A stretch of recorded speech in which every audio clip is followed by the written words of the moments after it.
అలాగే ఎలా ఉన్నారు మన యూట్యూబ్ ఛానల్ స్వాగతం వెల్త్ క్రాఫ్టింగ్ సెషన్ స్వాగతం. ఈరోజు రియల్ ఎస్టేట్ గురించి టాపిక్ అయితే మొదలు పెడతాను. ఈరోజు నుంచి రియల్ ఎస్టేట్ టాపిక్ గురించి అయితే మాట్లాడుకుందాం. ఈరోజు ఇప్పుడు కొన్ని రియల్ ఎస్టేట్లో ఇన్వెస్ట్మెంట్స్ గురించి టాపిక్ మాట్లాడుకుందాం. ఫస్ట్గా రెసిడెన్షియల్ ప్రాపర్టీస్ అంటే ఒక single family homes, multi family units, condominiums, ఇవన్నీ లాంగ్ టర్మ్ రెంటల్ ఇన్కమ్ కోసం ఫ్లిప్పింగ్ కోసం ఇలా ఇన్వెస్ట్మెంట్ చేస్తారు. నెక్స్ట్ కమర్షియల్ ప్రాపర్టీస్, దీంట్లో office buildings, retail spaces, industrial properties ఇవన్నీ ఉంటాయి అనమాట. వీళ్ళు stable income long term leases కోసం ఇవి ఆఫర్ చేస్తారు.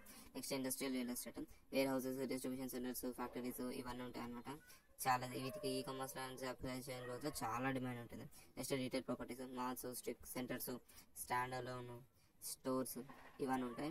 టైపికల్గా అయితే economic cycles and online shopping ట్రెండ్స్లో ఇవి చాలా ఇంపాక్ట్ ఉంటాయి. మిక్స్డ్ యూజ్ డెవలప్మెంట్స్ గురించి మనం మాట్లాడుకున్నట్టయితే combining residential, commercial, retail spaces ఇవన్నీ ఒక కింద చేస్తాయి. దీని ఒక ప్రాజెక్ట్ కింద అయితే మెన్షన్ చేస్తారు. ఇవి డైవర్సిఫికేషన్లో ఒక single real estate investment trust REITs public traded companies అనేటివి ఈ ఇన్వెస్టర్స్ చాలా బాగా చేస్తారు. బాగా ఇన్వెస్ట్ చేసి లార్జ్ స్కేల్లో రియల్ ఎస్టేట్ పోర్ట్ఫోలియోస్ అనేది వాళ్ళు గ్రోగా చేసుకుంటారు. రియల్ ఎస్టేట్ క్రౌడ్ ఫండింగ్ అంటే ఫండ్స్ పూల్ చేస్తారు కదా, అవి మల్టిపుల్ ఇన్వెస్టర్స్ చేస్తారు. మల్టిపుల్ ఇన్వెస్టర్స్ అని ఇన్వెస్ట్ చేసిన తర్వాత ఫైనాన్స్ స్పెషల్ రియల్ ఎస్టేట్ ప్రాజెక్ట్స్లలో ఎన్నో ఆన్లైన్ ప్లాట్ఫామ్స్లో కూడా రియల్ ఎస్టేట్లో మనం ఇలా ఫండ్ ఇన్వెస్టర్స్ పూల్ చేసుకోవచ్చు. వెకేషన్ రెంటల్స్ గురించి మనం మాట్లాడినట్టయితే AIRPNB, VRBO ఇవి కూడా ఇన్వాల్వ్ అవుతాయన్నమాట. అంటే షార్ట్ టర్మ్ రెంటల్స్ టూరిజం ఏరియాస్లో ఎక్కువగా చాలా పాపులర్ అనమాట. ఇవి హై రిటర్న్స్ ఇస్తాయి, కానీ చాలా మేనేజ్మెంట్ చాలా యాక్టివ్గా ఉండాలి. నెక్స్ట్ రా ల్యాండ్ గురించి మనం మాట్లాడుకుందాం. అన్డెవలప్డ్ ల్యాండ్ అనేది మనం కొని ఫ్యూచర్ డెవలప్మెంట్ కోసం లేదా అగ్రికల్చర్ చూసుకోవాలి. మనం ల్యాండ్ కొనుక్కోవాలి. మెయింటెనెన్స్ తక్కువ ఉంటుంది, హాయి తీసుకుంటారు, కానీ మంచి ప్రాఫిట్స్ అయితే ఇస్తాయి. Next fix and flip properties అయితే ప్రాపర్టీస్ డిస్ట్రెస్డ్గా మనం కొనడం వల్ల దాన్ని రెనోవేట్ చేసి మంచి ప్రాఫిట్ కనిపించే షార్ట్ టర్మ్ స్ట్రాటజీ చాలా హై రిటర్న్స్ ఇస్తుంది. నెక్స్ట్ లీజ్ ఆప్షన్స్, ఇది ఒక స్ట్రాటజీ అనమాట. ఒక ప్రాపర్టీ లీజ్ తీసుకోవచ్చు, లేకపోతే అమ్మేయచ్చు. ఈ రెసిడెన్షియల్ మార్కెట్స్లో చాలా బాగా అమ్ముడిపోతాయి. ట్యాక్స్ అలయన్స్ సర్టిఫికేట్స్ అనేవి మనం తీసుకోవాలి. ఇది దీంట్లో ఇన్వెస్ట్ చేయడం వల్ల ప్రాపర్టీస్ ఉన్న ట్యాక్సెస్, మళ్ళీ ఓనర్షిప్ అనేది ప్రాపర్టీ పేరు మీద ఉందా, ఎవరు పే చేయాలా, ఇది అన్నిటి మీద దీని మీద డిపెండ్ అయి ఉంటుంది.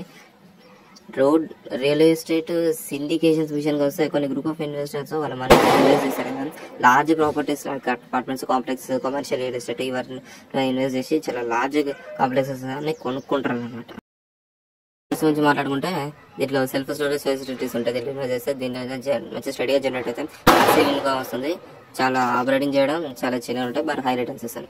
మొబైల్ హోమ్ పార్క్స్ ఉంటాయి, అంటే స్టేబుల్ ఇన్కమ్ ల్యాండ్ లీజ్ వస్తుంది. మళ్ళీ మొబైల్ హోమ్ ఓనర్స్ గురించి వస్తుంది. ఇది చాలా తక్కువ మెయింటెనెన్స్ ఉంటుంది, మంచి రిటర్న్స్ ఇస్తాయి. కూడా స్టూడెంట్ హౌసింగ్ ప్రాపర్టీస్, ఇలాంటి ప్రాపర్టీస్లో ఇన్వెస్ట్ చేసినట్టయితే యూనివర్సిటీస్, కాలేజ్ అంటే మళ్ళీ స్టూడెంట్ సెంటర్స్, రెంటర్స్ వీళ్ళ వల్ల మంచి రిటర్న్స్ వస్తాయి. రిలయబుల్ డిమాండ్ ఉంటుంది, కానీ చాలా హై టర్న్ ఓవర్ ఉంటుంది. హెల్త్ కేర్ రియల్ ఎస్టేట్స్ కొన్ని ప్రాపర్టీస్ ఉంటాయి కదా, nursing homes, medical offices, hospitals వీటిలో ఇన్వెస్ట్ చేయడం వల్ల మంచి ఇన్కమ్, లాంగ్ టర్మ్ లీజెస్ ఇస్తే చాలా మంచి ఇన్కమ్ వస్తుంది.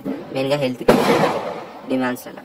రియల్ ఎస్టేట్ మార్కెట్స్ నోట్స్ అనమాట. బయింగ్ రియల్ ఎస్టేట్స్ మార్టిగేజెస్ అంటే మార్టిగేజెస్ అనేది రియల్ ఎస్టేట్ లో మార్టిగేజెస్ మనం కొన్నట్టయితే దాంట్లో కిండర్స్ ఉంటాయి. ఇలా మంచి ఇంట్రెస్ట్ పేమెంట్స్ తో పాటు మంచి ఇన్కమ్ కూడా వస్తుంది. అయితే development land purchasing undeveloped land అంటే అన్డెవలప్డ్ ల్యాండ్ మనం కొన్ని ఫ్యూచర్ లో కన్స్ట్రక్షన్ లేకపోతే ఎవరు పంపించినా కూడా మంచి ప్యాసివ్ ఇన్కమ్ వస్తుంది మనకి. రియల్ ఎస్టేట్ మ్యూచువల్ ఫండ్స్ కూడా ఉంటాయి. ఈ మ్యూచువల్ ఫండ్స్ లో మనం మనీని పూల్ చేస్తే అది ఇన్వెస్ట్ చేసినట్టయితే రియల్ ఎస్టేట్ లో సెక్యూరిటీస్, ప్రాపర్టీస్ తో పాటు మనం మంచి డైవర్సిఫికేషన్, లిక్విడిటీ కూడా మనం హై రిటర్న్స్ ఇస్తాయి. ఓకే గాయస్ ఈరోజు మనం మీరు మంచి ఇన్ఫర్మేషన్ తెలుసుకున్నాను అనుకుంటా రియల్ ఎస్టేట్ ఇన్వెస్ట్మెంట్స్ గురించి. రేపటి వీడియోతో నేను మళ్ళీ రేపు కలుద్దాం.